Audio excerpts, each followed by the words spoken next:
नमामि बुद्धं गुणसागरन्तं नमामि धम्मं सुगतेन देशितं नमामि संघं मुनिराजसागरम्। नमो बुद्धाय नमो धम्माय नमो संघाय। श्रद्धालु उपासक उपासिका तथा सधर्म प्रेमी महानुभावहरू, बिहानको 9 बजे धर्मदेशनाको कार्यक्रम अनुसार हामी उपस्थित भइसकेका छौं र आज शनिबार मिति 2078 असार 11 गते होइन, आज 12 गते शनिबार। हरेक बिहान चाहिँ देश विदेशबाट फेसबुक लाइभ धर्मदेशना सुनिरहनु हुने सम्पूर्ण उपासक उपासिकाहरूमा सदाझै म भिक्षु इमलो श्री सिद्धि मङ्गल बुद्ध विहार सिद्धिपुर साना गाउँ थसी महालक्ष्मी नगरपालिका वडा नम्बर 6 बुद्ध मार्ग ललितपुरबाट सबैलाई आजको यो झरी परेको बिहानीमा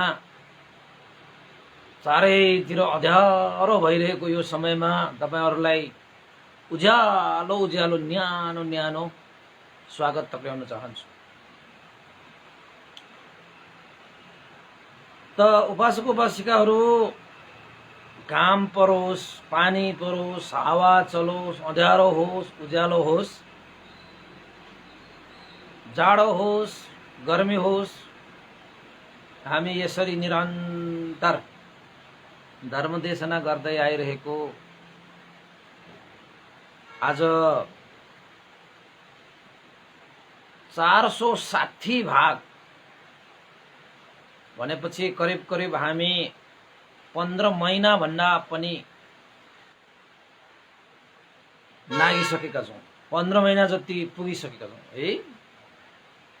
त यो 15 महिनाको यो अवधिमा हामीले झरी पनि परिरहँदाखेरि पनि देशमा कति गरे, गर्मी भइरहेको बेलामा पनि देशमा कति गरे, चिसो भएको बेलामा पनि देशनाहरू कति गरे, अझै पनि कति गर्ने वालामा छौं हामी हैन।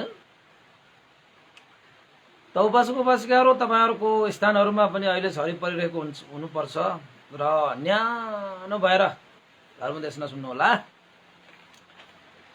त हामीले हिजो धर्मदेशनाको क्रममा मिलिन्द प्रश्न अन्तर्गत राजा मिलिन्दले नागसेन भन्तेलाई जुन बुद्ध पूजाको बारेमा प्रश्न गर्नु भएको थियो, जसलाई मेन्दको प्रश्न अन्तर्गत पर्छ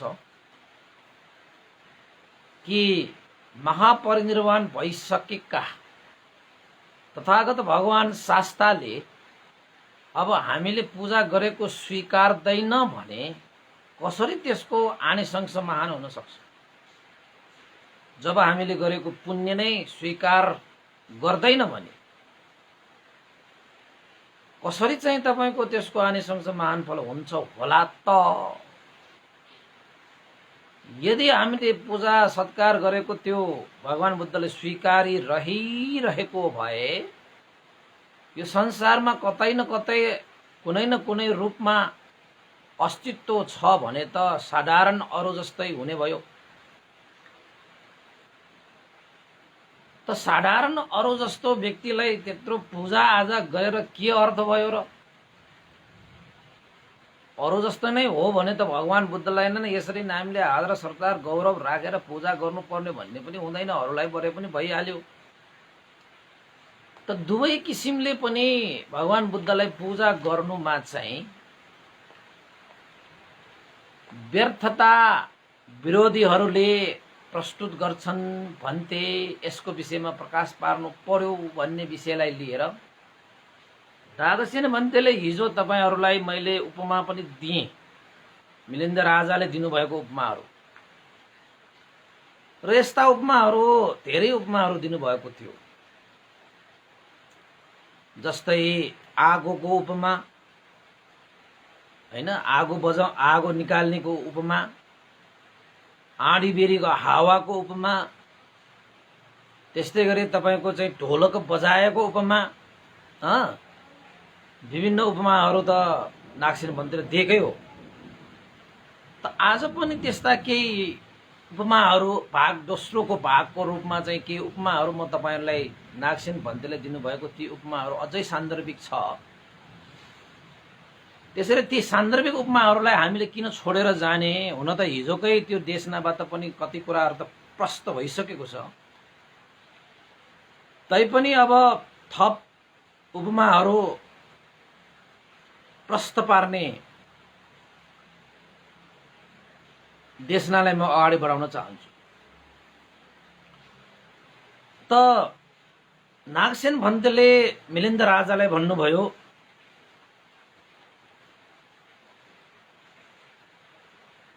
महाराज मिलिन्द, तपाईलाई म एउटा प्रश्न सोध्छु, भन्नुस् महाराज, भन्नुस् भन्टे, के यो जुन यो महापृथ्वी छ, कि यो महापृथ्वीले जति पनि यो संसारमा बिउहरू हुन्छन्, बीजहरू हुन्छन्, के त्यो पृथ्वीले चाहना गर्ला कि सारा बिउहरू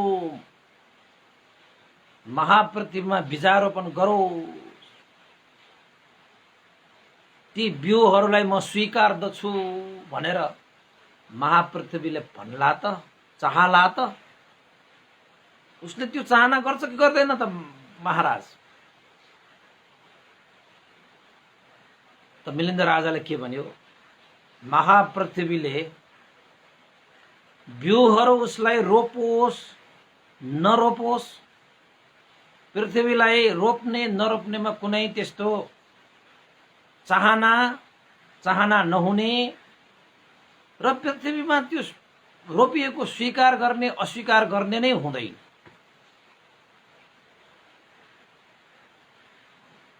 पृथ्वीमा त्यस्तो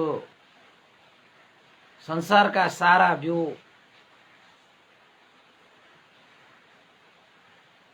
मेरोमै रोपोस्, बीजारोपण गरोस् भन्ने चाहना हुँदैन।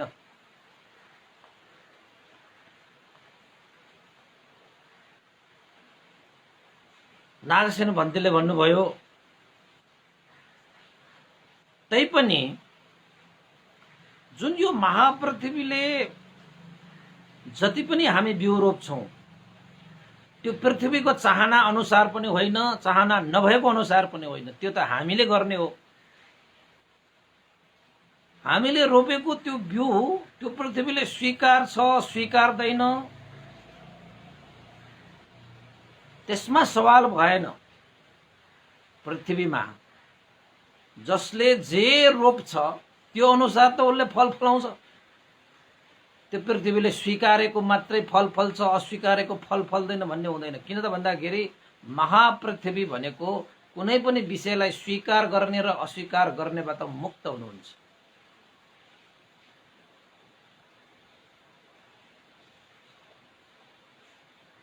तैपनि मान्छेहरू चाहिँ आफूलाई आवश्यकता अनुसार पृथ्वीमा बीजारोपण गर्दछ।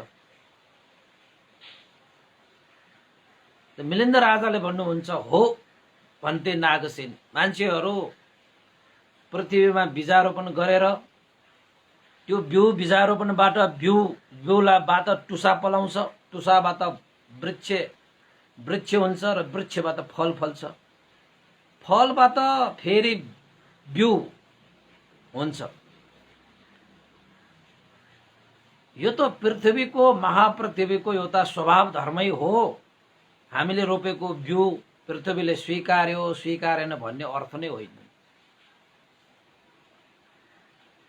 त्यसरी नै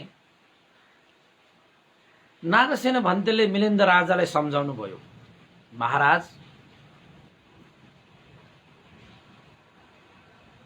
त्यसरी नै जसरी एउटा पृथ्वीमा कसैले बीजारोपण गर्दछ भने पृथ्वीले स्वीकारेको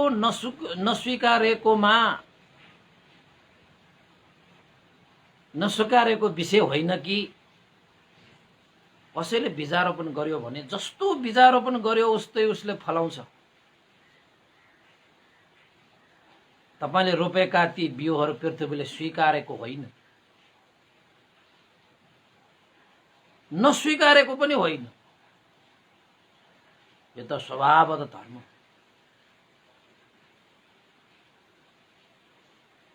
त्यसरी नै भगवान तथागत शास्ता सम्यक सम्बुद्धलाई महाराज महापृथ्वीको रूपमा हामीले सम्झनु पर्दछ।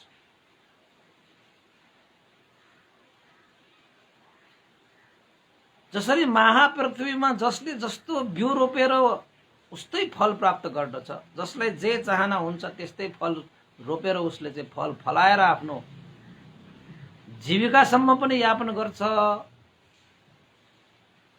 बिउबाट टुसा पलाउँछ, टुसाबाट वृक्ष बन्छ, वृक्षबाट फल बन्छ। महापृथ्वीले स्वीकारेको बिउहरूले मात्रै टुसा पलाउने, वृक्ष फलाउने र फल फलाउने भन्ने हुँदैन। नस्वीकारेको बिउहरूले टुसा पलाउँदैन, वृक्ष बनाउँदैन र फल फलाउँदै भन्ने हुँदैन। यो महापृथ्वी त स्वीकार अस्वीकारबाट मुक्त भइसकेको छ। त्यसरी नै भगवान शास्ता पनि स्वीकार गर्ने र अस्वीकार गर्नेबाट बिल्कुलै अलग भइसक्नु भएको व्यक्ति, तरै पनि जसरी धरतीमा बीजारोपण गरेर फल फलाएर हामीले प्रतिफल पाउँछौं, त्यसरी नै मान्छेहरूले पनि भगवान बुद्धलाई पूजा आजा गौरव सत्कार गरे बापत ती व्यक्तिहरूले पनि आफ्नो श्रद्धा, आफ्नो गौरव, आफ्नो एउटा विश्वास आस्था त्यो अनुसारको फल त अवश्य पनि पाउँछ। धरतीमा बिउ रोपेपछि त्यही अनुसारको फल फले जस्तै भगवान बुद्धलाई पनि हामीले बुद्ध पूजा गर्यौं, आदर सत्कार गर्यौं भने यद्यपि हामीले गरिरहेका पूजाहरू, हामीले गरेका वन्दनाहरू आदि इत्यादि भगवान बुद्धले खुरो स्वीकारेपछि मात्रै हामीलाई पुण्य लाग्छ भन्ने होइन। स्वीकार्ने नस्वीकार्ने भन्ने त्यो भगवान बुद्धको त्यो आफ्नो ठाउँमा छ। तर जुन कर्म हामीले गरिरहेका छौं त्यो कर्म अनुसार चाहिँ तपाईले अवश्यमेव फल पाउँछ। किन त भन्दाखेरि धरतीमा बीज रोपेपछि स्वभावतः फल फल्छ।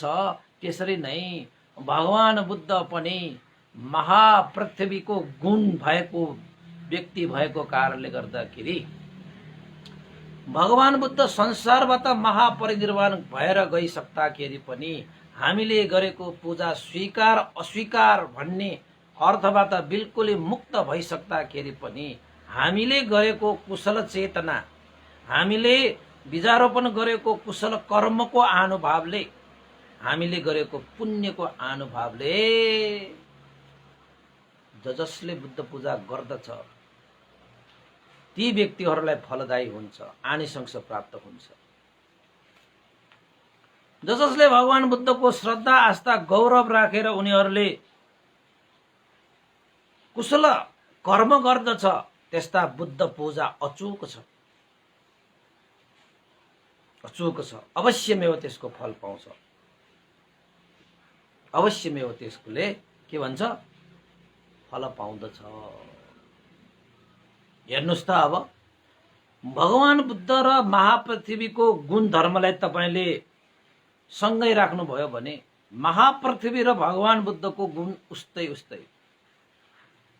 तपाईले पृथ्वीलाई पनि काट्नुस्, त्यहाँ चाहिँ खन्नुस्, पृथ्वीले के पनि भन्दैन। ढुङ्गाले हाड्नुस्, जे सुकै गर्नुस्, पृथ्वीले तपाईलाई है मलाई यस्तो गर्नु हुँदैन भनेर भनेको छ त भगवान शास्त्रहरू पनि त्यस्तो अवस्थामा पुगिसक्यो जुन अवस्थामा कसैले केही गर्दाखेरि पनि त्यसलाई स्वीकार गर्ने अस्वीकार गर्ने भन्ने विषयबाट बिल्कुलै अलग भइसकेको व्यक्ति। त स्वीकार अस्वीकार गरिसकेपछि अब के पूजाको अर्थै छैन होला, त्यस्तो त व्यर्थै भयो भन्नु होला। तपाईले धरतीमा बीजारोपण गर्नु हुँदाखेरि कुनै पनि बिउ बीजारोपण गर्नु हुँदाखेरि के धरतीले स्वीकार गरेको हो र त्यो? धरतीले स्वीकार गरेको बीजारोपणहरू मात्रै फलेको, अस्वीकार गरेको फलेको होइन भन्ने होइन नि। त्यो धरतीमा त तपाईले बीजारोपण गर्ने तपाईको कुशल चेतना, तपाईको कर्म अनुसार त्यहाँ फल्ने हो। तपाईले खोर्सानी रोप्यो भने खोर्सानी नै फल्ने हो, कागती रोप्यो भने कागती नै फल्ने हो। जसको बिउ रोप्छ त्यस्तै फल्ने हो, हैन? त्यसरी नै भगवान बुद्धको प्रति तपाईले आदर सत्कार गौरव गरेर इतिपिसो भगवा अरहं सम्मा सम्बुद्धो विद्याचरण भनेर तपाईले जसरी बुद्ध गुणलाई सम्झेर भगवान बुद्धको शारीरिक धातुलाई पूजा गर्ने र भगवान बुद्धले देशना गरिएका धर्महरूलाई तपाईले जीवनमा आचरण गर्ने हो भने त्यही कर्म अनुसारको तपाईले फल पाउन सक्नुहुन्छ। सुख, शान्ति, समृद्धि, उन्नति, प्रगति, वृद्धि, मंगल, हैन, कुशल मार्ग, फल, निर्वाण धर्मसम्म पनि तपाईको त्यो बुद्ध पूजा निर्वाण धर्मको लागि पनि हेतु बनिदिन्छ। निर्वाण धर्मलाई साक्षात्कार गर्नको निमित्त पनि आधार भइदिन्छ। त्यसको लागि तपाईले कुशल चेतना राखेर, श्रद्धा आस्था गौरव राखेर तपाईले बुद्ध पूजा गर्नु पर्दछ। बुद्धको शरीर धातुलाई पूजा गर्नु पर्दछ। भगवान बुद्धले देशना गर्नुभएको धर्मलाई पूजा गर्नु पर्दछ। धर्म पूजा भनेको थाहा छ? धर्म अनुसार आचरण गर्ने, पालन गर्ने, धारण गर्ने। त्यसैले महाराज मिलिन्द मनुष्यहरू मात्र होइन, देवताहरूले पनि भगवान बुद्ध महापरिनिर्वाण भएर गइसक्दाखेरि पनि उहाँको गुण धर्मलाई सम्झेर उहाँको शरीर धातुलाई पूजा आजा गरेर सुख, शान्ति र समृद्धिको प्रतिफल पाइरहेको हुन्छ।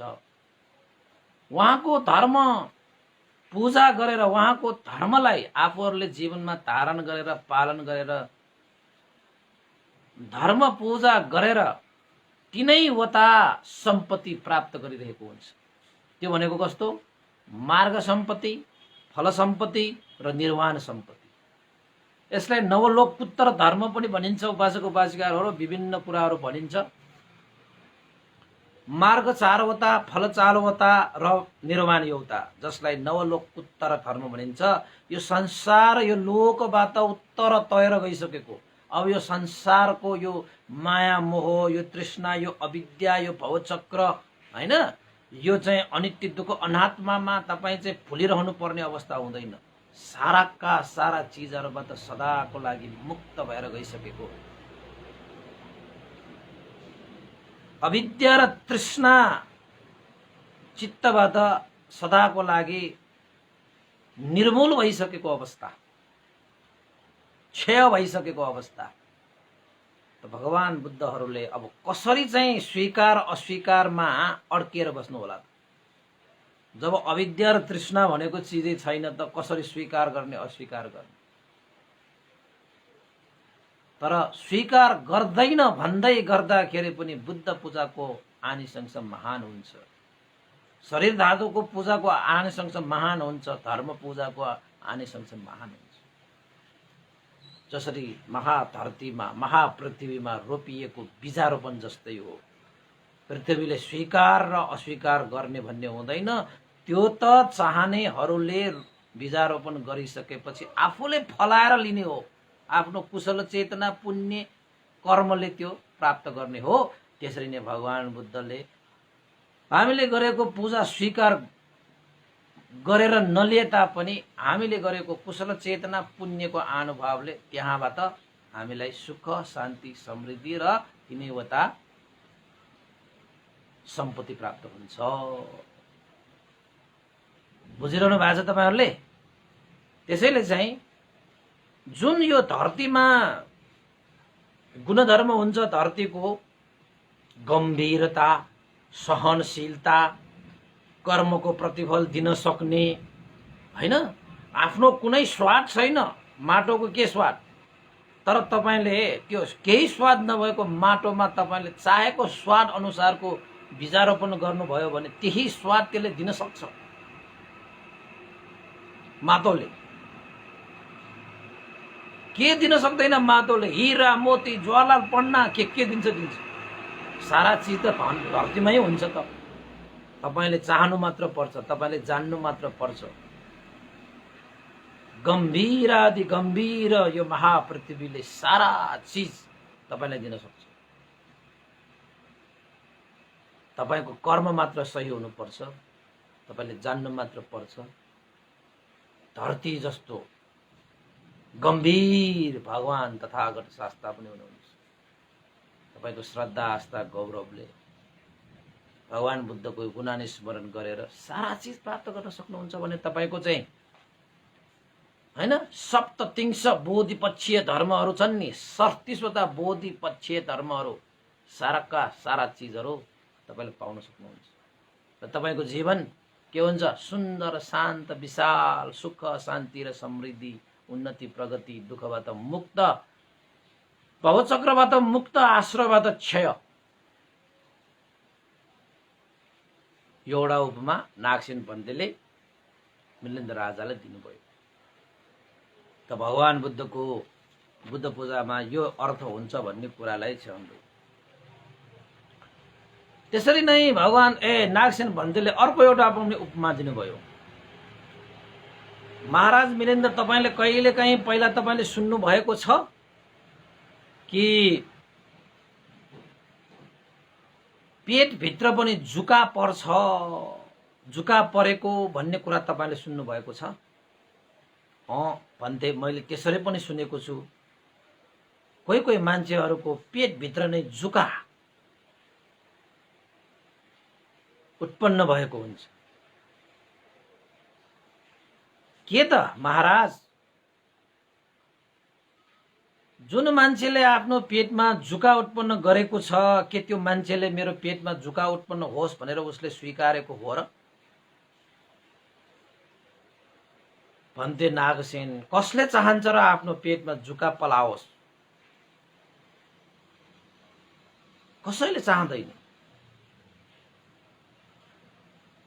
कसले स्वीकार छ र कि आफ्नो पेटमा जुका पलाओस्? त महाराज, जुन मान्छेले आफ्नो पेटमा जुका पलाओस् भनेर स्वीकारेकै छैन त कसरी त्यो जुका पलायो?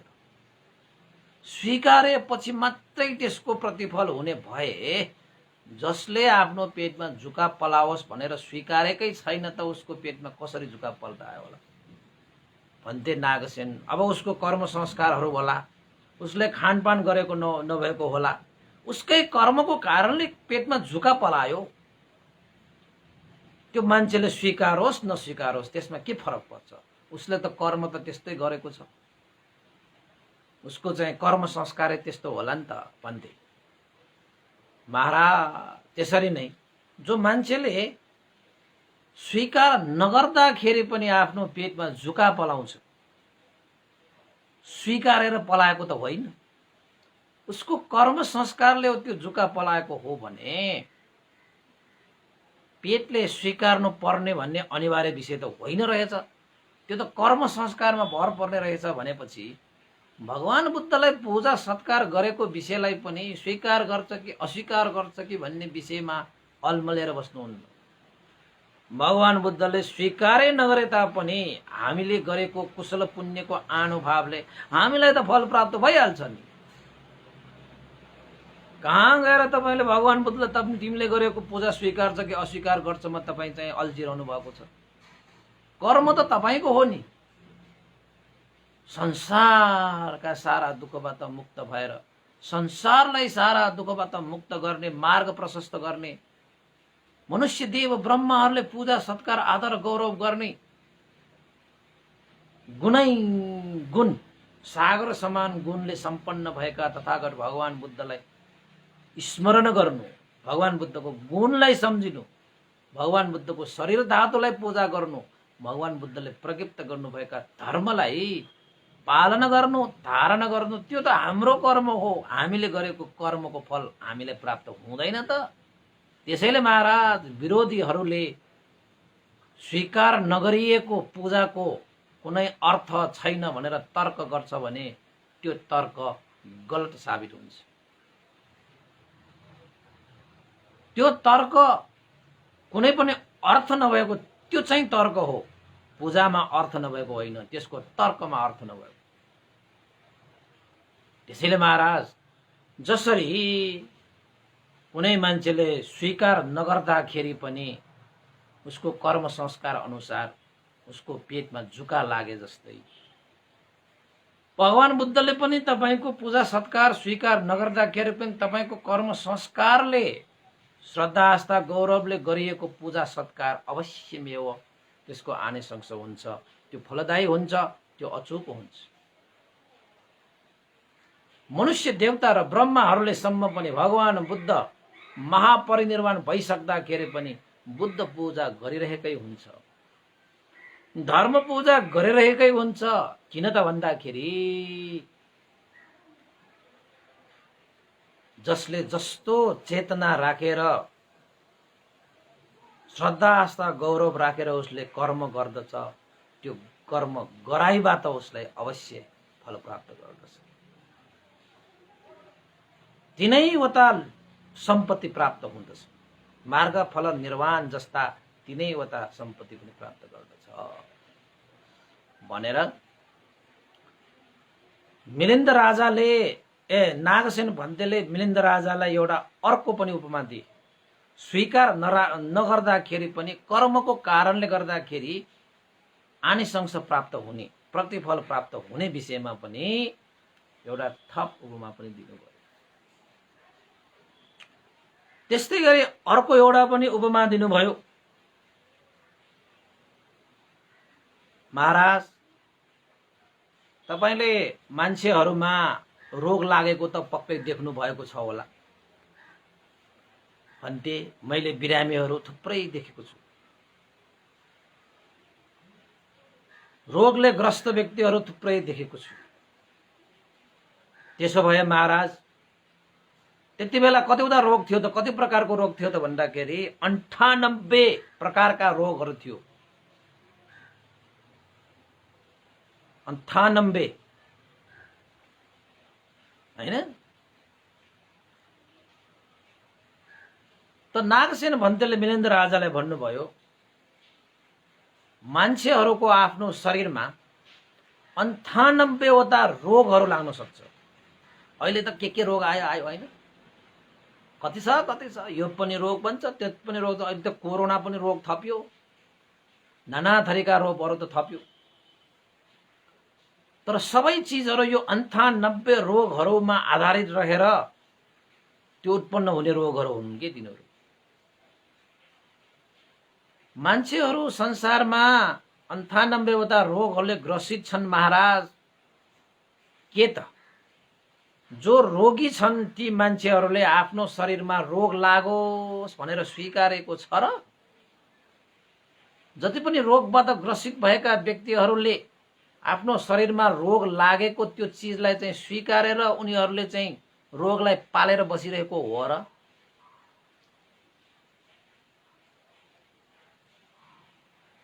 मिलिन्द राजा भन्नुहुन्छ भन्ते नागसेन कसैले पनि आफ्नो शरीरमा रोग लागोस् भनेर कसरी स्वीकार्छ? रोग भनेको त साह्रै दुःखदायक पो हुन्छ। यस्ता दुःखदायक रोग कष्टहरूलाई कसैले आफ्नो शरीरमा कसरी स्वीकार्न सक्छ?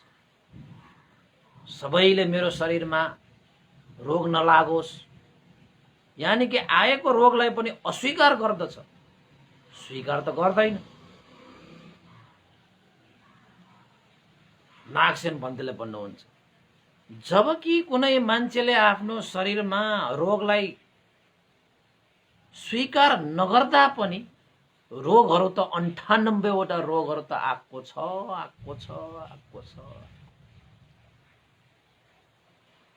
स्वीकारेपछि मात्रै त्यसको प्रतिफल हुने भए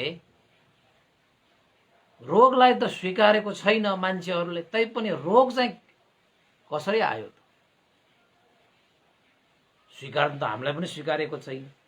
हामीले त रोगलाई स्वीकार त तपाईले ल म रोग आएर तपाईँ ढकढक गरेर म रोग हुँ, मलाई त्यहाँ भित्र छिर्न दिनुहोस् न कृपया भनेर हात जोडेर खुट्टा ठोक्दैमा एहे यसले त हातै जोड्यो, यसले त खुट्टै ढोग्यो बा, ए रोग तिमी त साह्रै दयालु रहेछ, ल आऊ आऊ आऊ भनेर तपाईँले रोगलाई बोलाउँछ। म भित्र छिरौँ भन्यो भने तपाईँले स्वीकार्छ? स्वीकार्दैन, बिल्कुलै स्वीकार्दैन, त्यो कसैले पनि स्वीकार्दैन। अब भएको रोगलाई त अब चाहिँ अस्वीकार गरेर त्यसलाई बाहिर निकाल्नु पर्ने, बाहिर निकाल्नुको लागि उद्योग गरिरहेको हुन्छ। अब नयाँ रोगहरू भित्र आयो भने तपाईँले स्वीकार्छ त? स्वीकार्ने कुरै भएन। त नागसेन भन्तेको प्रश्न मिलेन्द्र राजालाई के थियो त भन्दाखेरि मान्छेहरूले चाहिँ स्वीकार नगरिएका ती रोगहरू पनि शरीरमा कसरी चाहिँ भयो त? मिलिन्द्र राजाले के भन्छ भन्थे नागसेन, अब ती मान्छेहरूको पूर्व जन्मको संस्कार पनि कर्म संस्कार पनि होला र यो जन्ममा पनि उनीहरूले गरिएका कर्म संस्कारले गर्दाखेरि उनीहरूको शरीरमा ती मान्छेहरूले रोगलाई स्वीकार नगर्दाखेरि पनि शरीरमा रोगले ग्रस्त गरिरहेको हो। त्यो त उसको कर्म संस्कारले निर्धारण गरेको भयो। त्यो शरीरले स्वीकारोस् नस्वीकारोस् त्यो रोगलाई कुनै चासोको विषय भएन। त्यो मान्छेले जस्तो कर्म गर्यो, जस्तो संस्कार उसले लगायो, चाहे त्यो पूर्व जन्मको संस्कार होस् र अहिलेको संस्कार होस्, रोग लाग्ने भनेको पनि तपाईँको पूर्व जन्मको संस्कारले पनि रोग लाग्न सक्छ र यही जन्मको कर्म संस्कारले पनि रोग लाग्न सक्छ। अब यही जन्ममा तपाईँले खाएको मिलेन, बसेको मिलेन, हैन, त्यसपछि लगाएको मिलेन, सोचेको मिलेन भने त तपाईँ त रोग भइहाल्छ। यही जन्मको कारणले पनि रोग हुन्छ। त यही जन्ममा मैले चाहिँ खाएको पनि ठिक छ, मैले चाहिँ लागेको पनि ठिक छ, मैले सबै सोचेको पनि राम्रै छ, तर मलाई रोग त लागेको छ। ओहो, कोही कोही मान्छेहरू कस्तो कस्तो खाएर गइरहेको, अरूलाई रोग लागेन मलाई रोग लाग्यो भनेर कोही कोही मान्छेहरू निराश भइरहेको हुन्छ नि त। कर्म र कर्मको फलमा विश्वास गर्नेहरूले त्यसरी निराशै हुँदैन। अब मेरो पहिला जन्म, यो जन्ममा त मैले केही गरेकै छैन, त मेरो पहिला जन्मको कुनै कर्म संस्कार बाँकी थियो र मलाई यस्तो रोग लाग्यो होला भनेर ऊ चाहिँ एकदमै चाहिँ धैर्य गर्न सक्छ कि त्यो धैर्यताले त्यो रोगलाई चाँडो निको पार्छ। किन त भन्दाखेरि त्यो सकारात्मक ऊर्जाहरू त हृदयमा आयो नि। सकारात्मक ऊर्जाहरू जति हृदयमा तपाईँले पसाउन सक्नुहुन्छ त्यति नकारात्मक चिजहरू भाग्छ कि। त्यसैले रोगी मान्छेहरू, रोगले ग्रस्त भइरहेको व्यक्तिहरू जति पनि छन् उनीहरूले रोगलाई स्वीकारेर उनीहरूले पालेर बसेको त होइन नि, हो त होइन भन्थे नागसेन। त्यो त पूर्व जन्मको कर्म संस्कार र यो जन्मको कर्म संस्कारले उनीहरूलाई रोग लागेको हो। शरीरले स्वीकार्ने र नस्वीकार्नेमा कुनै अर्थै होइन।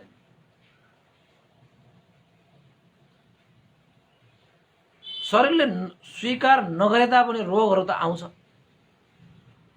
रोगहरू त प्राप्त हुन्छ। नागसेन भन्तेले के भन्नु, महाराज तपाईले सही भन्नुभयो। जसरी शरीरले स्वीकार नगरे तापनि आफूले गरिएका कर्म संस्कारले त्यसको प्रतिफल अनुसार हामीले रोगलाई ग्रहण गर्नुपर्ने हुन्छ, प्रतिफल रोगको रूपमा आउँछ। त्यसरी नै भगवान बुद्ध महापरिनिर्वाण भएर गइसकेपछि उहाँले कुनै पनि चीज अब स्वीकार्दैन। स्वीकार अस्वीकारबाट अलग्ग भइसके। त्यस्ता व्यक्ति भए तापनि उहाँको शरीर धातुलाई पूजा गरेर, उहाँले देशना गर्नुभएको धर्मलाई धर्म पूजा गरेर हामीले कुशल चेतना, हामीले कुशल कर्म, हामीले कुशल अभ्यास गर्ने हो नि। भगवान बुद्धले त्यो स्वीकार गरे गरेनको सवाल भन्दा पनि आफूले के गरे गरेन भन्ने सवाल हो नि त। यहाँ भगवान बुद्धले त्यो पूजा स्वीकार नगरे तापनि हामीले गरेको कुशल संस्कारको कारणले गर्दाखेरि त्यसको प्रतिफल स्वरूप हामीलाई चाहिँ के हुन्छ, सुख हुन्छ, शान्ति हुन्छ, समृद्धि हुन्छ, उन्नति हुन्छ, प्रगति हुन्छ, शारीरिक रूपमा मानसिक रूपमा हामीलाई लाभ हुन्छ, आनिसंस प्राप्त हुन्छ र भगवान बुद्धले देशना गर्नुभएको त्यो धर्मलाई हामीले पूजा गर्यौं भने, धर्म पूजा भनेको धर्मलाई आचरण गरियो भने तीनैवटा सम्पत्ति पनि हामीले प्राप्त गर्न सकिन्छ।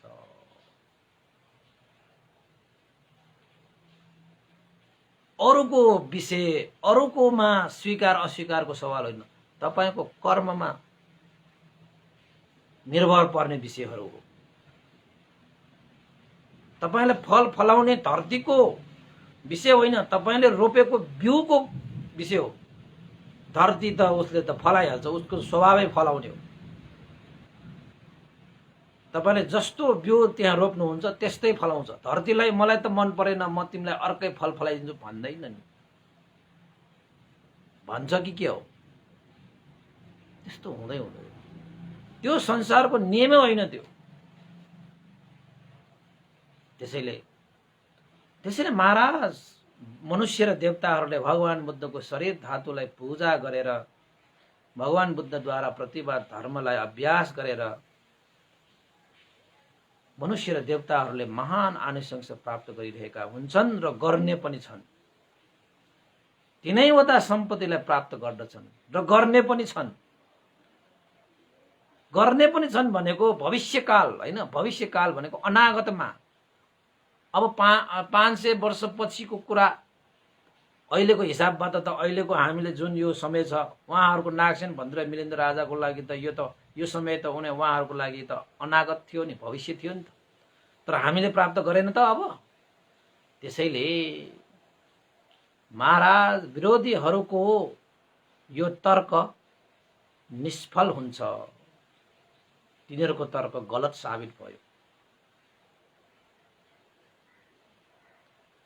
नागसेन भन्थे त ओहो हो त, स्वीकारी नगरे तापनि प्रतिफल त पाउँदो रहेछ त। कति विषयहरू छन् स्वीकार नगरिएका कार्यहरूमा पनि प्रतिफल पाउने विषय त थुप्रै छन्। धरतीले केही स्वीकार्दैन। के तपाईले माटोमा दिने बित्तिकै उसले स्वात खान्छ र स्वात उसले लिन्छ र लिँदैन नि।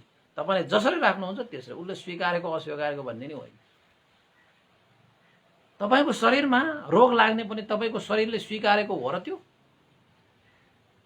स्वीकारेको त छैन नि, तपाईलाई मन त पर्दैन तै पनि रोग लाग्छ। त्यो कसरी? कर्म संस्कारमा आधारित भएर। त बुद्ध पूजा पनि हाम्रो कर्म संस्कार हो त्यो। किन त भन्दाखेरि भगवान बुद्ध जस्तो सर्वोत्कृष्ट श्रेष्ठ पनि त उत्तम सम्यक सम्बुद्धको गुण धर्मलाई तपाईले सम्झिनु भयो भने त्यो कस्तो कुशल चेतना वृद्धि हुन्छ। र यसरी नागसेन बन्देले मिलिन्द्र राजालाई एउटा उपमा मजाको दिनुभयो। आहा, हैन? त त्यसपछि अर्को एउटा पनि उपमा दिनुभएको थियो। कस्तो उपमा त भन्दाखेरि एकपल्ट एकजना नन्दको यक्ष भन्ने थियो कि, बुद्धकालीन घटना हो यो। नन्दको यक्षले सारीपुत्र भन्तेलाई टाउकोमा पिट्न आएको कि सारीपुत्र भन्तेलाई। त्यो कति पहिलाको जन्मदेखिको शत्रु रहेछ, देख्ने बित्तिकै रिस उठेको त्यो यक्षलाई। पहिला पनि द्वेष राखेर जन्म लिएर आए, यक्ष भए, उसकै कर्म संस्कार अनुसार त्यो चाहिँ यक्ष भएको हो नि त।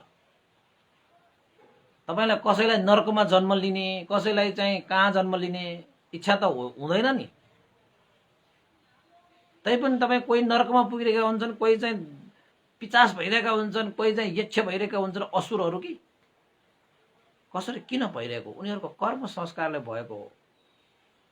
त्यो नर्कले हो तिमी यता आओ भनेर नर्कले उनीहरूलाई स्वीकारेको, नर्कले स्वीकारेको व्यक्ति मात्र नर्कमा जाने, स्वर्गले स्वीकारेको व्यक्ति मात्र स्वर्गमा जाने होइन नि।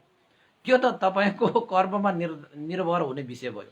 नर्कमा जाने कि स्वर्गमा जाने भन्ने कुरा त तपाईको कर्म संस्कारमा भर पर्ने भयो। त बुद्धकालीन अवस्थामा पनि अग्र श्रावक धर्म सेनापति सारीपुत्र भन्तेलाई नन्दक भन्ने यक्षले मनमा रिस उठ्यो, मनमा द्वेष उठ्यो भनेर सारीपुत्र भन्तेलाई टाउकोमा हानेको। त सारीपुत्र भन्ते त ध्यानमा बसिरहनु भएको थियो। त नन्दको यक्षले सारीपुत्र भन्तेलाई पछाडिबाट आएर सारीपुत्र भन्तेलाई हातले टाउकोमा हान्ने बित्तिकै नन्दको यक्ष के भयो थाहा छ तपाईहरुलाई?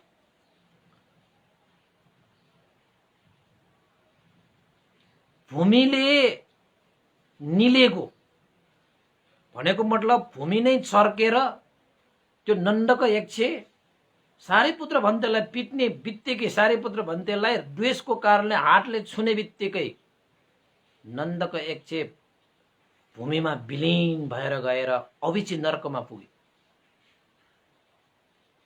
यस्ता घटनाहरू त दुर्लभै हुन्छ हेर्नुस् है।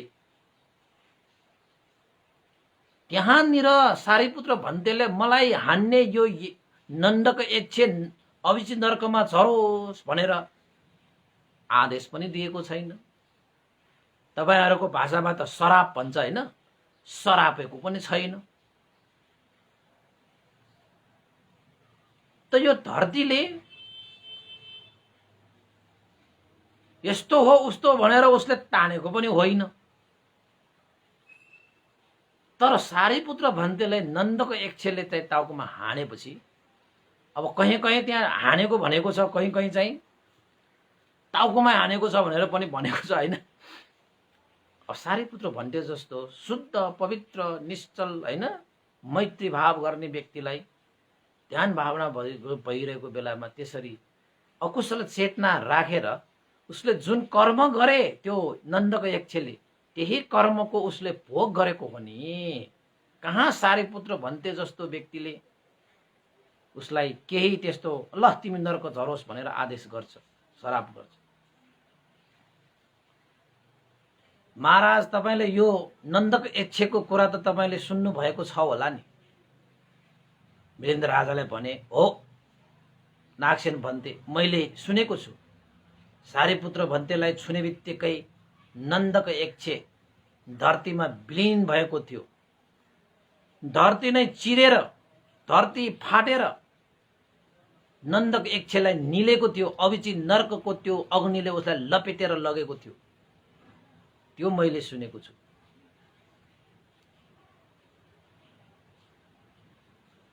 त्यसो भए महाराज सारीपुत्र भन्तेले कुनै पनि आदेश नदिकनै कुनै पनि श्रापै नदिकनै त्यो नन्दको यक्ष त्यसरी धरतीमा कसरी विलीन हुन पुग्यो, अविची नर्कमा कसरी झर्न पुग्यो होला र? त्यसो भए जसलाई नन्दको यक्षले हानेको थियो त्यही व्यक्तिले त्यो हानेकोलाई स्वीकारेकै छैन। मलाई पिट्यो, मलाई यस्तो गर्यो, तिमी त यस्तरी भएर जाऊ भनेर भनेकै छैन। त नन्दको यक्ष अविची नर्कमा कसरी झर्यो त? महाराजले के भने भन्ते नागसेन सारीपुत्र भन्ते जस्तो व्यक्तिले कसैलाई तिमी नरकमा जाओस् भनेर कसरी आदेश दिन सक्छ? सारीपुत्र भन्ते जस्तो व्यक्तिले कसैलाई कसरी श्राप दिन सक्छ? हैन? बरु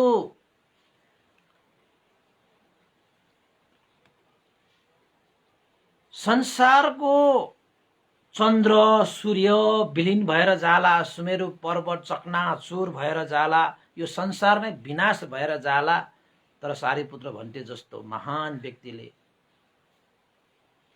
कसैलाई पनि अविची नर्क जाओस् भनेर भन्न सक्दैन।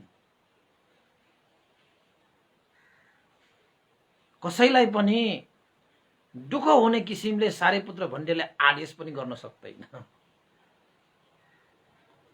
तैपनि महाराज नन्दको यक्ष त सारीपुत्र भन्तेलाई छुने बित्तिकै ऊ त अविची नर्कमा गयो नि त। उसलाई त अविची नर्कको अग्निले लपेटेर लग्यो त, भूमि नै चर्केर धरतीले निलियो त नन्दको यक्षलाई। त्यो कसरी भयो त? स्वीकारेपछि मात्रै प्रतिफल पाउने हो भने त्यहाँ त सारीपुत्र भन्तेले त्यो नन्दको यक्षको कर्मलाई त कहीँ कतै स्वीकारेको र कहीँ कतै आदेश गरेको श्रापेको कुनै त्यहाँ चाहिँ देखिँदैन। तर नन्दको यक्षको कर्म त भयङ्कर भयो नि त। भन्ते नागसेन सारीपुत्र भन्तेले नन्द यक्षले जुन हात गर्नुभयो त्यसलाई स्वीकार्ने त सवालै हुँदैन, आदेश गर्ने त सवालै हुँदैन। तर पनि ऊ अभिची नरकमा झर्नु पर्यो। कारण के हो त भन्दाखेरि उसले गरेको अकुशल कर्मको आनुभावले नन्दको यक्ष उसकै कर्मको आधारमा ऊ अभिची नरकमा गएको।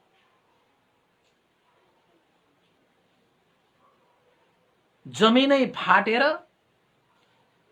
धरती नै चिरिर फाटेर धरतीभित्र छिरेको, जिउँदै फेरि है जिउँदै, मरेपछि होइन। भन्ते नागसेन त्यो त उसको आफ्नो कर्मले हो।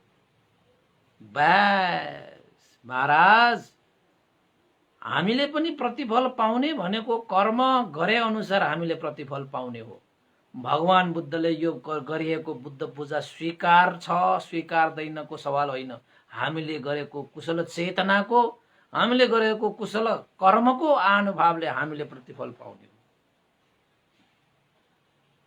त भगवान बुद्ध जस्तो मनुष्य देव ब्रह्माका शास्ता गुरुको गुण सम्झेर भगवान बुद्धको शरीर धातुलाई पूजा गर्ने, भगवान बुद्धद्वारा देशित धर्मलाई आचरण गर्ने, पालन गर्ने हो भने अहिले पनि मनुष्य देवता र ब्रह्माहरूले तिनैवटा सम्पत्ति प्राप्त गर्न सक्छ। र अनागतमा पनि जसले भगवान बुद्धलाई गुणहरू सम्झेर पूजा गर्दछ, सत्कार गर्दछ, भगवान बुद्धले देशना गरिएका धर्मको आचरण गर्दछ, ती व्यक्तिहरूले वर्तमानमा मात्र होइन भविष्यमा पनि उनीहरूले महान आनिसंस प्राप्त गर्दछ। यद्यपि हामीले गरिरहेको बुद्ध पूजा भगवान बुद्धले स्वीकारेको भन्ने हुँदैन। स्वीकार नगरे तापनि भगवान बुद्धको पूजा सत्कार, भगवान बुद्ध देशना गर्नुभएको धर्मको अभ्यासमा त्यत्रो महान आनिसंस हुन्छ। महाराज, तपाईले सुन्नु भएको होला कि नन्दको यक्ष मात्रै जिउँदै धरतीमा विलीन भएका होइनन्, अभिची नरकमा झरेका होइनन्। जिउँदै धरतीमा विलीन हुने तपाईले सुन्नु भएको हुनुपर्छ कि बुद्ध शासनमा 5 जना यस्ता व्यक्तिहरू थिए जो व्यक्तिहरू जिउँदै अभिची नरकगामी भएका थिए। जिउँदै नम्बर 1 चिन्छ मानविका, दोस्रो नम्बरमा सुप्प बुद्ध शाक्य, तेस्रो नम्बरमा देवदत्त स्थवीर, त्यस्तै नन्दक यक्ष, त्यस्तै नन्दक मानवक भनेर यी 5 जना व्यक्तिहरू बुद्धकालीन अवस्थामा बुद्ध शासनमा अकुशल कर्मको कारणले गर्दाखेरि जिउँदै धरती चिरेर, धरती फाटेर अभिची नरकको अग्निमा धरतीमा माथि आएर उनीहरू लपेटेर तानेर लगेको थियो। यी 5 जना तपाईले याद गरेर राख्नुहोस्। त नागसेन भन्तेले भन्नुभयो, महाराज, ती 5 जना चिन्छ मानविका, सुप्प बुद्ध, देवदत्त, नन्दक यक्ष र नन्द मानवक, यी 5 जनाहरूले के कस्तो कार्य गरेकोले, उनीहरूले कुन चाहिँ कर्मलाई कसले स्वीकारेकोले उनीहरूले त्यो भोग गर्नु परेको होला। त मिलिन्द राजाले भन्नुभयो, भन्ते नागसेन, ती 5 जनाहरूले बुद्ध र उहाँका श्रावकहरूमाथि अपराध गर्नुभएको थियो। बुद्ध र श्रावकहरूमाथि अकुशल कर्म गर्नुभएको थियो। त्यसैले उनीहरू जीवित मानमै धरतीमा विलीन हुनु परेको थियो। धरतीमा विलीन भनेको चाहिँ धरती फाट्छ होइन, धेरै ठुलो पाप गरेको कि, अनि धरती फाट्छ अनि त्यो मान्छे त्यो धरतीमा झर्छ। देवदत्त पनि त्यसरी नै धरती फाटेर धरतीले निलेको थियो। चिन्छ मानविकलाई पनि निलेको थियो, सुक्प बुद्धलाई पनि निलेको थियो, नन्दको यक्षलाई पनि निलेको थियो, नन्द मानवकलाई पनि निलेको थियो धरतीले। त नागसेन भन्तीले मिलिन्द राजालाई भन्नुभयो, के त तिनीहरूले चाहिँ भगवान र उसका श्रावकहरूमाथि अपराध गर्नुभएको थियो भने के भगवान र श्रावकहरूले ती व्यक्तिहरूलाई धरतीले धरतीमा विलीन भएर जाओस्, अभिची नरकमा झरेस् भनेर भगवान बुद्ध र श्रावकहरूले केही आज्ञा गर्नुभएको थियो? कुनै सरापेको थियो? भगवान बुद्धले र श्रावकहरूले उनीहरूले गरेको त्यो कर्मलाई स्वीकारेको थियो र? मिलिन्द राजाले भन्नुभयो, भगवान बुद्धका श्रावकहरूले त यो कुरालाई स्वीकार्दैन भने भगवान बुद्धको त कुरै छोडौँ न। भगवान बुद्धले देवदत्तलाई पनि कुनै आदेश दिएको थिएन कि तिमी धरतीमा विलीन भएर जाओस्, धरतीले तिमीलाई निलोस्, अभिजित नरकमा झरोस् भनेर चाहिँ भगवान बुद्धले कतै पनि भनेको थिएन। बरु चन्द्र र सूर्य बिलाएर जान्छ, धरती विनाश भएर जान्छ, सुमेरु पर्वत चकनाचुर हुन्छ, तर भगवान बुद्ध त्यस्तो भन्नु त के सोच्दा पनि सोच्दैन। अरूको हित सुखको निमित्त त्यस्तो पारमिता पूरा गरेको आएर व्यक्तिले चाहिँ कसैलाई अहित हुने त्यस्तो कार्य गर्न सक्ला र? त्यो त सम्भवै छैन, त्यो त हुँदैन हो। त्यसो भए महाराज बुद्ध र बुद्धका श्रावकहरूलाई गरिएका ती अकुशल कर्महरू भगवान बुद्ध र श्रावक संघले त्यसलाई चाहिँ श्रावकहरूले त्यो स्वीकार नगरे तापनि ती व्यक्तिहरूले कर्मको फल त भोगे नि, कर्मको फल त भोगे नि।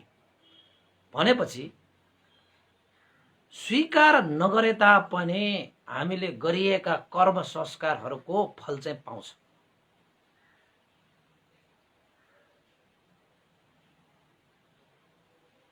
हैन? जसरी अब भगवान बुद्ध महापरिनिर्वाण भएर जानु भइसक्यो, उहाँलाई गरिएका पूजा उहाँले स्वीकार गर्दै गर्दैन, अस्वीकार पनि गर्दैन, स्वीकार पनि गर्दैन। उहाँ स्वीकार अस्वीकारबाट बिल्कुलै अलग भइसक्नु भयो।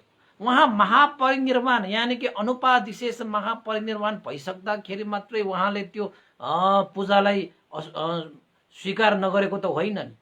जब भगवान बुद्ध 35 वर्षको उमेरमा बुद्ध गया बोधि वृक्ष मुनि, जुन बेला बुद्धत्व ज्ञान लाभ गर्नुभयो, बोधि ज्ञान प्राप्त गर्नुभयो, सम्बोधि ज्ञान प्राप्त गर्नुभयो, तबदेखि नै भगवान बुद्धले त्यस्ता पूजाहरू स्वीकार गर्दैन। स्वीकार गर्ने नगर्ने अवस्थाबाट त्यही क्षणमै उहाँ अलग भइसक्नु भएको छ। भनेपछि अब अनुपादिशेष निर्वाण पुगिसकेपछि स्वीकार गर्ला त?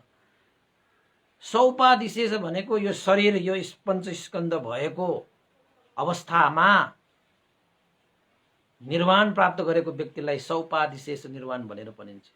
यो शरीर काय पनि नरहेको अवस्थामा, जस्तै महापरिनिर्वाण भएर गए, बितेर गएको अवस्थामा पनि त्यसलाई चाहिँ अनुपादिशेष निर्वाण भनेर भनिन्छ।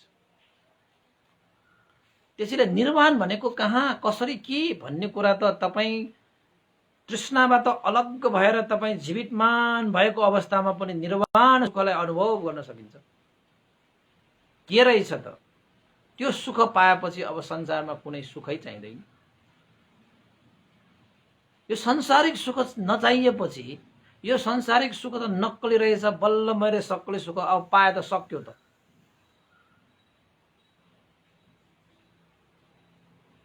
अब यो संसारको सुख प्राप्त गर्नको निमित्त भनेर फेरि लोभ लागेर द्वेष राखेर मोह राखेर फेरि यो स्कन्द धारण गर्न आयो भने त फेरि दुःखमै पर्छन् हैन। त्यसैले नागसेन भन्तेले मिलिन्द राजालाई स्वीकार नगरे तापनि उनीहरूले गरिएको कर्मको आधारमा उनीहरूले त्यो प्रतिफल पाएको प्रतिफल भोगेको विषयमा प्रश्न पार्नुभयो र भन्नुभयो भगवान बुद्धले पनि पूजा स्वीकार नगरे तापनि त्यो भगवान बुद्धको शरीर धातु पूजा र भगवान बुद्ध देशना गर्नुभएको धर्मलाई आचरण गरेर धर्म पूजाबाट हामीले तिनैवटा सम्पत्ति प्राप्त गर्न सकिन्छ।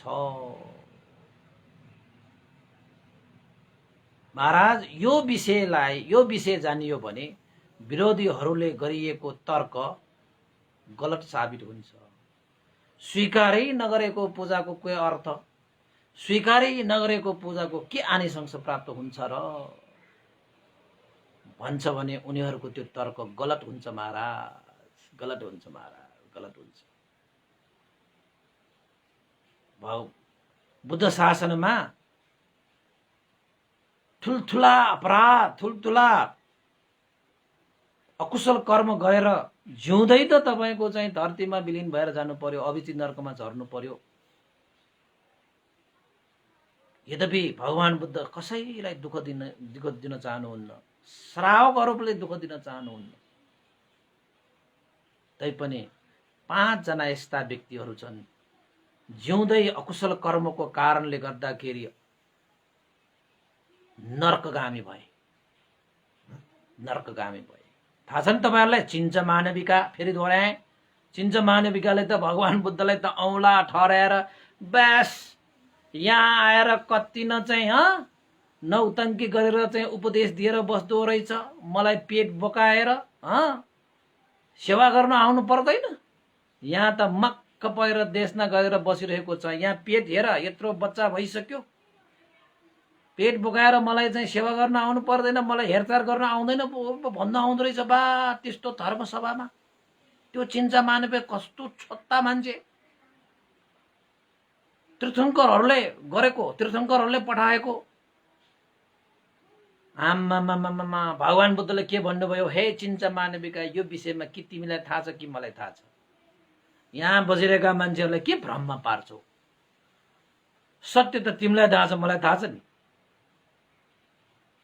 त्यही त भनेको, हामी बीचमा मात्र कसैले थाहा नहुने गरी यसरी चाहिँ मलाई चाहिँ पेट बोकाएर तिमी यहाँ बसिरहने भन्न आउँछ बा। सारा मान्छेहरू एकले अर्काले अनुहार हेरेर के भन्दैछ यो केटी। अब यसो हेर्दाखेरि त मान्छे त साह्रै राम्रो चिन्छ मानविका। त भगवान बुद्धको त्यो यस कृति फैलिएकोलाई त्यो चार्नको निमित्त तीर्थङ्करहरूले, कोही मान्छेहरू कस्तो हुन्छ त भन्दाखेरि अरू माथि चढेको सहन नसकेर दाहा भएर उभन्दा माथि चढ्नको निमित्त उसलाई खुट्टा तानेर आफू माथि चढ्न खोज्छ कि। माथि चढ्ने पनि होइन, अरूलाई छारेर आफू माथि मात्रै हुने हो कि। आफ्नै कर्म राम्रो गरेर माथि चढ्ने होइन, अरूलाई चाहिँ तल झारेर आफू माथि बस्ने मान्छेहरू थुप्रै छन्। र तीर्थङ्करहरू त्यति बेला, परिव्राजकहरू तीर्थङ्करहरू त्यति बेला भगवान बुद्धलाई त्यसरी तल झारेर उनीहरू माथि जान त सक्ने नै होइन, उनीहरूसँग क्षमतै छैन। त भगवान बुद्धलाई तल झार्न सकियो भने हामी त्यतिकै माथि पर्छ भनेर विभिन्न यो चाहिँ षड्यन्त्रहरू गर्ने कि। यो भगवान बुद्धको जीवनकालमा यो चिन्चा मानविका पनि साह्रै नै यो खतरनाक षड्यन्त्र हो। त्यसैले त चिन्चा मानविका के भयो, जिउँदै अभिचित नरकमा गएन, गयो नि। त्यो भगवान बुद्धले उसलाई सरापेको थियो र भगवान बुद्धले तिमी चाहिँ यस्तो झुटो कुरा बोलेको, तिमी चाहिँ यसरी धरतीमा विलीन भएर जाओस् भनेर भनेको थियो र भनेको थिएन नि। भगवान बुद्ध त सत्य छु म, मलाई के को डर। हातमा घाउ छैन भने खोर्सानी दले पनि तपाईँलाई पोल्दैन। हातमा घाउ भएको मान्छेले पो त्यो बोल्छ त, हातमा घाउै छैन त होइन। त्यसपछि सुप्प बुद्ध भन्ने पनि छ तपाईको। ओहो, भगवान बुद्धलाई त आदर गौरवै नगर्ने। भगवान बुद्धले भनेको कुरा झुठो पार्ने भनेर त यो भगवान बुद्धको कुराले असत्य पार्छु भनेर त ओहो कम्ता षड्यन्त्र गर्यो। त्यो कथा त मैले सुनाइसकेँ नि तपाईहरुलाई। त्यसपछि तपाईको अर्को देवदत्तको कुरा। देवदत्तले पनि के मात्र गरे, भगवान बुद्धलाई मार्न खोजे, त्यहाँ कतिपल्ट त मार्न खोजे, आफैले मार्न खोजे, त आखिरमा के भयो, अभिनर्कमा झरेन, जिउँदै जिउँदै त्यसपछि नन्दक यक्ष सारीपुत्र भन्दैलाई हान्न आएको। ल अब कस्तो मान्छे होला त्यो, एक यक्ष होला त्यो। उसको साथीले त होइन नचल नचल, हो त त्यो त धर्म सेनापति है, भगवान बुद्धको अग्र श्रावक सारीपुत्र हो, यस्ता व्यक्तिलाई छुनु हुँदैन, उनीहरू शील समाधि प्रज्ञाबाट चाहिँ पूर्ण भएको व्यक्तिहरूलाई चाहिँ हामीले कहाँ शरीरले यसरी चाहिँ प्रहार गर्न मिल्छ, चिताउनु पनि हुन्न, चिताउनु पनि हुन्न, लो हुँदैन, नगर नगर भन्दैछ। साथीले त्यस्तो सम्झाउँदाखेरि अर्को एउटा यक्ष के दुईजना यक्षले देखेको, त यो साठी यक्षले त नहान नहान भन्दै थियो, त्यसले त हानिहाल्यो नि, नान नान। साथीले त्यस्तो त्यसलाई ऊ गर्दाखेरि पनि अनि हानेपछि त्यस्तो भएको होइन। नन्द मानवको भयो, मानवकोहरू के त्यति बेलाका साह्रै भएकाहरू हो। यसरी बुद्ध र श्रावकहरूप्रति गरिएको त्यो अपराधहरूलाई बुद्ध र श्रावकले स्वीकार नगरे तापनि उनीहरूकै कर्म संस्कारको अनुसार, उसको कर्मको आधारमा उनीहरूले त्यो चाहिँ कर्मको भोग गर्नु परेको हो भनेर नागसेन पन्थीले त्यो कुरा पनि सुनाइसकेपछि मिलेन्द्र राजा त प्रष्ट भयो। अब ओहो, हो त विरोधीहरूले जतिसुकै बुद्ध पूजा गरेको अर्थ छैन भने तापनि अब त प्रष्ट भयो, अब त प्रष्ट भयो। त नागसेन मिलेन्द्र राजाले हात जोडेर नागसेन पन्थीलाई भने, साधु साधु पन्थी, साधु साधु, गम्भीरादि गम्भीर प्रश्न हो यो, गम्भीरादि गम्भीर प्रश्नको सरल तरिकाले तपाईले समाधान गरिदिनु भयो। कति सरल रहेछ। हामीलाई त कस्तो लागेको, यो त साह्रै जटिल जस्तो लागेको, तपाईँ त कस्तो जटिल से जटिल, गम्भीर से गम्भीर प्रश्नहरूलाई त सरल ढङ्गले समाधान। प्रज्ञावानको नमुना त्यही हो के, प्रज्ञावानको चिनारी त्यही हो के। गम्भीरादि गम्भीर समस्यालाई त साधारण से साधारण सरल तरिकाले समाधान, प्रज्ञावानको चिन्ह हो त्यो। भन्ते नागसेन जसरी लुकाइरहेको चिजलाई तपाईले भेटाइदिएको जस्तो भयो। गहन से गहन विषयलाई पनि तपाईले साधारण बनाएर समाधान गरिदिनुहुन्छ। कति गाँथो गाँथो गाँथो परिरहेको त्यो विषय थियो, तपाईले त खुरु खुरु गाँथो त फुकालिदिनु भयो त। परवाद, परवाद भनेको अरूहरूले जुन प्रतिवाद गर्ने विषयहरू, तपाईको यो उपमा, तपाईको यो प्रज्ञाको अगाडि त परवादहरू नष्ट भएर जान्छन्। उनीहरूको तर्क पूर्णत निरर्थक भए, उनीहरूको तर्क निवारण भएर गए। मिथ्या विश्वासलाई पनि तपाईले विनाश गर्नुभयो। अरूको कुमन भन्छ क्या, कुमटी, कुमटलाई पनि तपाईले स्पष्ट पारिदिनु भयो। विरोधीहरूको तर्क, विरोधीहरूको भ्रम, विरोधीहरूको विभिन्न आरोप, यस्तालाई तपाईले खण्डित पारिदिनु भयो, स्पष्ट पारिदिनु भयो, प्रष्ट पारिदिनु भयो, समाधान गरिदिनु भयो। ओहो, धन्य धन्य। विरोधीहरूले अब आइन्दा बुद्ध पूजाको विषयमा जस्तो सुकै भ्रमको जाल फैलाए पनि, विरोधीहरूले जस्तो सुकै बुद्ध पूजाको विषयमा तर्क गरे पनि, कुमत राखे पनि, कसैको तर्क टिक्ने छैन, कसैको भ्रम जाल फैलिने छैन, कसैको तर्क अब के हुने छैन, सार्थक हुने छैन। भन्ते तपाईलाई धेरै धेरै साधुवाद। तपाईँ गणाचार्यहरूमध्येमा यानि कि गुरुहरूमध्येमा होइन, तपाईँ साँच्चकै श्रेष्ठ हुनुभयो। तपाईँ जस्तो महान भिक्षुलाई मैले अहिलेसम्म देखेको छैन। त्यो मिलिन्द्र राजाले भनेको कति महान तपाईँ, तपाईँ जस्तो गुरु, तपाईँ जस्तो श्रेष्ठ व्यक्ति मैले अहिले देखेँ। त्यो त्यति बेला भनेको है।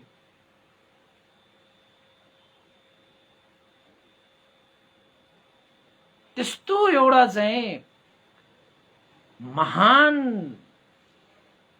वक्ता, महान समाधान होइन, समाधान गर्ने स्पष्टकर्ता होइन, त्यस्तो निर्भीक भएर शेर जस्तो गर्जेर हरेक विषयलाई चाहिँ खुपु खुपु खुपु खुपु खुपु समाधान गर्न सक्ने देखेर त अब मिलिन्द्र राजा त कस्तो राजा त भन्दाखेरि त्यो अरन्ध भिक्षुहरू पनि उसको अगाडि नटिक्ने। अरण्ड भिक्षुहरू पनि यस्तोसँग के तर्क गर्ने भनेर हिमालय पर्वतमा गएर बस्दिनु पर्ने।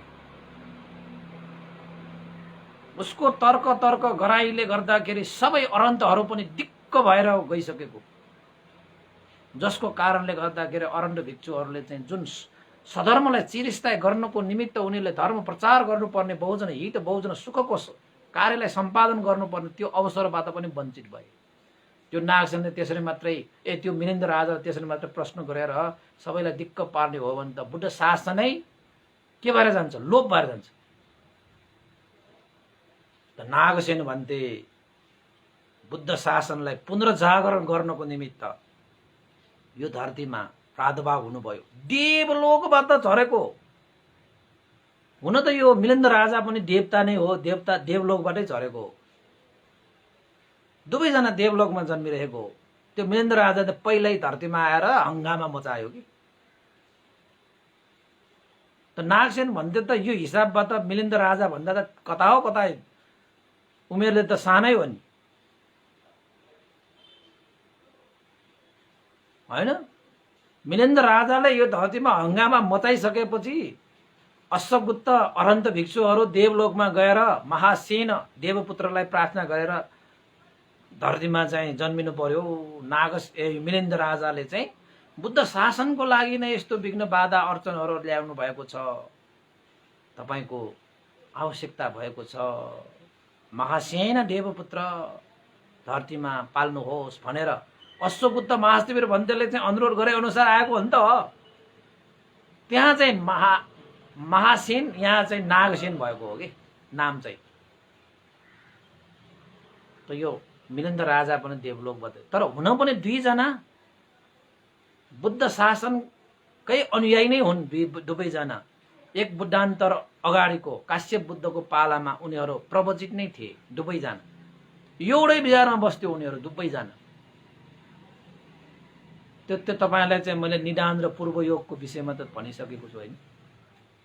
त यसरी नागसेन जस्तो मिलिन्द्र राजा जस्तो तार्किक राजा, प्रचण्ड विद्वान होइन, प्रभावशाली प्रतापी राजा, कसैसँग पनि नडराउने, हरेकसँग शास्त्रार्थ गरेर चाहिँ होइन, शास्त्रार्थमा चाहिँ अजय के त्यो चाहिँ सबैलाई जित्न सक्ने त्यस्तो विषय, त्यस्तो व्यक्ति मिलिन्द्र राजाले पनि नागसेन भन्तेलाई भेटिसकेपछि नागसेन भन्तेले जुन दिनुभएको त्यो तर्कहरू, त्यो शास्त्रार्थ, त्यो ज्ञान होइन, त्यो उपमा गरेर मिलिन्द्र राजा पनि आगोको अगाडि घिउ पग्ले जस्तो धन्य धन्य नागसेन भन्थे होइन। हजुर त गणाचार्यहरू मध्येमा श्रेष्ठ गणाचार्य हो। तपाईँ जस्तो गुरु त कहाँ पाउनु। धन्य धन्य मेरो सौभाग्य, धन्य धन्य। तपाईँले त स्पष्ट पारिदिनु भयो, स्पष्ट पारिदिनु भयो, छर्लङ्ग पारिदिनु भयो। गम्भीर गम्भीर गहन गहन समस्यालाई पनि सरल पाराले तपाईँले समाधान गरिदिनु भयो। धन्य धन्य भनेर साध्यै छैन के, उसलाई त्यति खुसी भएको कि। तपाईलाई पनि कहिलेकाहीँ यसो हुन्छ नि त, तपाईँको चाहिँ समस्याहरू, तपाईँको चाहिँ गाथोहरू, तपाईँको शङ्काहरू, तपाईँको सन्देहहरू निवारण गरिदियो भने त्यो व्यक्तिप्रति तपाईँको समाधान, त्यो श्रद्धा त बढिहाल्ने स्वभाव नै हुन्छ। अब नागसेन भन्थे, तपाईँको महासेनबाट तपाईँको नागसेन हुन आएको त्यही मिलिन्द्र राजासँग त्यसरी चाहिँ संवाद गर्नको निमित्त, शास्त्रार्थ गर्नको निमित्त, उसको हरेक शङ्का उपशङ्का सन्देहहरूलाई निवारण गर्नको निमित्त, उसको तर्कलाई काट्नको निमित्त होइन देवलोकबाट चढेको व्यक्ति हो नि त नागसेन पन्थी है। यसरी अन्तमा यो बुद्ध पूजाको विषयमा स्वीकार नगरिएको पूजाको कुनै अर्थ छैन भन्ने विरोधीहरूले तर्क गरेर अनागतमा बुद्ध शासनमा किचोलो ल्याउन सक्छ भनेर थाहा पाएर नै मिलिन्द राजाले नागसेन पन्थीलाई सोधेको प्रश्नमा नागसेन पन्थीले यसरी स्पष्टसँग चाहिँ उपमासहित बुझाइदिइसकेपछि मिलिन्द राजा सन्तुष्ट भएर सन्तुष्टिको श्वास फेरेर साधु साधु साधु, तपाईँ जस्तो श्रेष्ठ गणाचार्य कहाँ पाउनु, तपाईँ जस्तो श्रेष्ठ गणाचार्य कहाँ पाउनु। ल उपासक उपासिकाहरू आजको लागि चाहिँ देशना यति नै गरौँ, क्रमशः गरौँ। भोलि पनि अब अन्य विषयहरू पनि अवश्य आउने नै छ। आजको लागि चाहिँ यो बुद्ध पूजाको आनिशंसको बारेमा दोस्रो भागको रूपमा मैले तपाईँहरूलाई प्रस्तुत गरेँ। सुनिदिनु भयो, सबैलाई धेरै धेरै साधुवाद छ। आज अलिकति चिसो चिसो पनि देखिन्छ है, चारैतिर अँध्यारो पनि भइरहेको छ काठमाडौँमा। बाहिर त कस्तो छ के छ होइन। त्यसैले चाहिँ न्यानो गरी बस्नुहोस् है। चिसो चिसो छ, स्वास्थ्यको ख्याल गर्नुहोस् है। तपाईँले स्वीकार नगरे पनि रोगहरू आउँछ छिर्छ भनेर चाहिँ नागसेन पन्थीले तपाईँले चाहिँ मिलिन्द राजाले उपमा दिए जस्तो तपाईँले नचाहँदै पनि स्वीकार नगर्दाखेरि पनि यो शरीरमा चाहिँ 98वटा रोगहरू प्रवेश गर्न सक्छ। अहिले त यो कोरोना सोरोना भनेको पनि नामहरू के आइसक्यो होइन। भनेको मतलब चाहिँ यो शरीरलाई चाहिँ हामीले चाहिँ आवश्यकता अनुसार राख्न सकिएन भने तपाईँले स्वीकार नगरे पनि नचाहे पनि धेरै कुराहरू यो शरीरभित्र प्रवेश गर्छ भन्नेको अर्थमा नागसेन पन्थीले भन्नुभएको। त्यति बेला त 98 रोगहरू त त्यति बेला भनेकै छ। त्यो पढ्न पाउँछ तपाईँको रोगको नामै थियो, छालाको रोग, आँखाको रोग, मुखको रोग, के रोग हो रोग हो। त्यति रोग त पहिला रोग नभएको समय भनेको कहिले पनि हुँदैन। त्यसैले उपासक उपासिकाहरू सबैले मिलिन्द प्रश्न नामक यो ग्रन्थलाई राम्रोसँग अध्ययन गर्नुभयो भने तपाईँको मनमा चाहिँ श्रद्धा वृद्धि हुन्छ। अब त्यो मिलिन्द राजा जस्तो तर्क वितर्क गरेर दुनियाँलाई चाहिँ हैरान पार्ने व्यक्ति त तपाईँको त्यो कुराहरू सुनेर चाहिँ श्रद्धा उत्पन्न भयो भने तपाईँ त त्यस्तो छैन नि। तपाईँ त ज्ञानी मान्छे हो नि, तपाईँ त समझदार मान्छे हो नि। तपाईँ कहाँ तर्क वितर्क गरेर समय खेर पाल्ने मान्छे हो र हो। तपाईँ त भगवान् बुद्धले भनेको कुराहरू हामीले स्वीकार्नुपर्छ भन्दै तपाईँ चाहिँ श्रद्धा राखेर चाहिँ खुरुखुरु अभ्यास गर्ने मान्छे हो नि। त्यस्तो एउटा चाहिँ मिलिन्द राजा त तपाईँको चाहिँ श्रद्धावान भएर बुद्ध शासनमा लागे भने तपाईँको कुरा छान्नु छ। तपाईँ त कति हो त्योभन्दा त कति अगाडि पुगिसक्यो। कति वर्षसम्म त भगवान् बुद्धको धर्मलाई सही रूपमा बुझिसकेको थिए, तैपनि बुझे, प्रचण्ड विद्वान हो कि त्यो पनि। त्यसैले यी कुराहरूलाई तपाईँले पनि स्वीकारेर भगवान् बुद्धको यो शासनमा तपाईँहरूले चाहिँ भगवान् बुद्धको गुण स्मरण गरेर हरेक बिहान दिउँसो होइन बेलुका साँझतिर कहिले भ्याउनुहुन्छ बुद्ध गुण, धर्म गुण, सङ्घ गुणलाई कहिले पनि नछुटाउनु सकेसम्म है यसरी बुद्ध पूजा गर्ने। भगवान् बुद्धको शरीर धातु छ अहिले पनि बाँकी नै छन् संसारमा। त्यसैले चाहिँ हामीले शरीर धातु पूजा गर्ने होइन। हामीले भन्छौँ नि वन्दामी चेतियङ सब्बङ सब्बथाने सुपतिथितङ भनेर भनेको छ नि, त्यस्तै हो। र भगवान् बुद्धको धर्म पूजा भनेको भगवान् बुद्ध देशना गर्नुभएको धर्मलाई आचरण गरेर तपाईँले प्रतिफल पाउने हो। त्यसबाट तपाईँले मार्ग फल निर्वाण धर्म प्राप्त गर्न सक्नुहुन्छ उपासक उपासिका। ल त आजको लागि यति नै गरौँ उपासक उपासिकाहरू। शान्त दान्तपूर्वक सुनिदिनु भयो, बरु लाइक गरिदिनु होला, कमेन्ट गरिदिनु होला, सेयर पनि गरिदिनु होला। आजकल त अब धेरै यो जोर बिजोर चलिसकेको छ। हामी उपासक उपासिकाहरू पनि अलिकति अब व्यस्ततामा नै हुन्छ होला, तैपनि समय चाहिँ मिलाउनुहोस् है। मौकामा यो चाहिँ धर्म श्रवण गर्ने गराउने यही हो मौका। भोलि पर्सि के ठेगान, कानै नसुन्ने हुन्छ कि आँखै नजग्ने हुने, मनै नहुने हुन्छ कि अहिले भएको बेलामा मजाले कमाउने, भोलि पर्सि त्यसलाई चाहिँ सम्झी प्रीति उत्पन्न गरेर मक्क परेर बस्ने हो कि बुढाबुढी भइसकेपछि होइन। बुढाबुढी भएपछि त्यो चाहिँ धर्म कर्म गरौँला भनेर बसेका मान्छेहरू त ढ्वास्या हुन्छ। पछि ढ्वास्या भने थाहा छ नि तपाईँहरूले, पछि गर्छु भोलिबाट भनेको चाहिँ उपन्यास पनि छ नि। भोलिबार भने भोलि भने कहिले पनि आउँदैन हैन। भोलि रहन्छ रे के ठेगानै छैन, आज हो गर्ने। त्यसैले धर्म कर्महरू गर्नुहोस्, देशनाहरू सुन्नुहोस्, सुनाउनुहोस्, सबैलाई चाहिँ उपकार हुने कार्य गरेर जीवन जिउन सकियो भने यही हाम्रो कर्मले हाम्रो जीवन सुखमय, शान्तिमय र मार्गफल निर्वाण धर्मलाई साक्षात्कार गर्ने हो। उपासक उपासिकाहरू, ल त आजलाई बिदा हौं। यो पुण्यको अनुभवले श्रद्धेय गुरुवर ज्ञान पूर्णिक मास्टर भन्ते लगायत श्रद्धेय गुरुवर स्यादव उपनिषद भीमस लगायत सम्पूर्ण गुरुजनहरूमा र अर्को सकल देवताहरू, सत्व प्राणी र अमनुष्यहरूमा पनि यो पुण्य लाभ भए उहाँहरूको पनि हित सुख होस् र हामीरा बितेर जानुभएका ज्ञाति बन्धु इष्ट मित्र जति पनि छन् उहाँहरूलाई पनि यो पुण्य लाभ भई हामीले चाहिँ आशिका गरौँ है। आज हाम्रो एकजना उपासिका चाहिँ रविन्द्र तुलाधर रत्न तुलाधरको चाहिँ 45 दिन भएर मेरो फेसबुकमा च्वास्स देखेको। साह्रै श्रद्धालु उपासक थियो, साह्रै श्रद्धालु उपासक थियो, धेरै बुद्ध शासनिक काममा लागि परेको उपासकको 45 दिन रहेको छ। उहाँलाई पनि सम्झिहालौँ, मैले फेसबुकमा देखिहालेँ कि बिहान। त्यही भएर उहाँलाई पनि सम्झिहालौँ, उहाँलाई पनि पुण्य लाभ होस् र अरू पनि जति पनि यो बितेर जानुभएका सबैलाई पनि सुगति निर्माण कामना गरेर पुण्यान गरौँ। भवतु सब इदं नो ज्ञातिनं होतु सुखिता हन्तु ज्ञातयो, इदं नो ज्ञातिनं होतु सुखिता हन्तु ज्ञातयो, इदं नो ज्ञातिनं होतु सुखिता हन्तु ज्ञातयो। एतावता सम्मे हि सम्भतं पुण्य सम्भतं, सब्बे देवानुमोदन्तु सर्व सम्पत्ति सिद्धिया।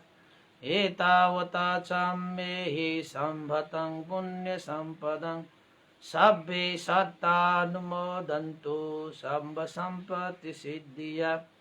एतावता सम्मे हि सम्भतं पुण्य सम्पदं, सब्बे भूतानुमोदन्तु सर्व सम्पत्ति सिद्धिया।